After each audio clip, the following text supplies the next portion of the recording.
The thing about pitchers, everything depends on the spout. Well, the shape of the pitcher isn't easy either. It's really easy to get a pitcher that's overly pronounced. So I try for mostly a cylinder. It's started by pulling a cylinder form, as most pots do, but giving it very little shape, because it's really easy to get carried away and make a shape that's got too much of something going for it.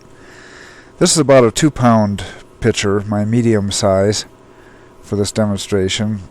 I used about 3 pulls to get it up as tall as I could, and then we do a little ribbing to smooth off the throwing lines and to belly it just a little bit and give it the shape we want. On the whole, I think people find a taller, thinner pitcher to be more kind of pleasant to look at. Okay, finishing the lip with the chamois and a thumbnail to give it a good beaded lip. I think that's important for pitchers. Helps make that last strip not run down the pot. Trim it off at the bottom with a trimming tool. Give it a sponge to get any excess water out. And now it's time to clean your hands off really well for making the spout. The spout includes the throat and a little bit at the end there to give it a sharp edge, which helps to... You may want to review that a few times with your own controls. Making the throat is by pushing a finger out and 2 fingers in at the same time, and when you're using the same kind of action, just 1 finger out to make the actual tip of the spout. It's quickly done, but not simple.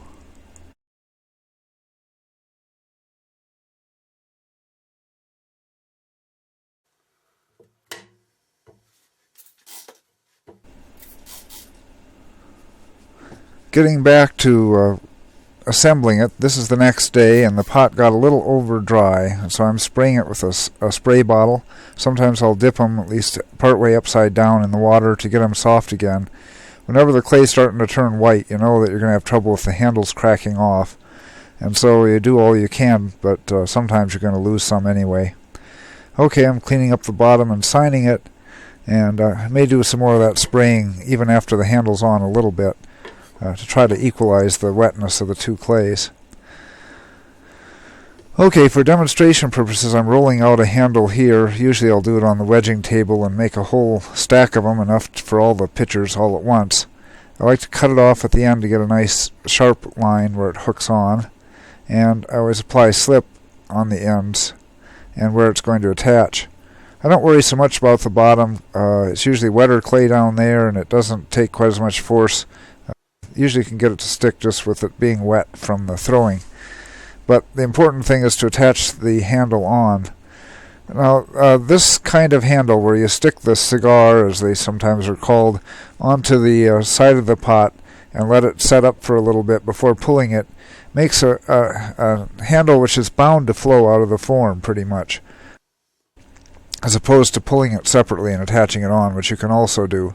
The other nice thing is you hardly have to handle the handle to attach it, which means less little sharp bits from handling, which often happen. There I'm smoothing it down, giving it a little pressure, checking those joints again, and checking for anything else that might be bad on the pot. Final shaping so that it fits the hand, and that's the handle for the pitcher.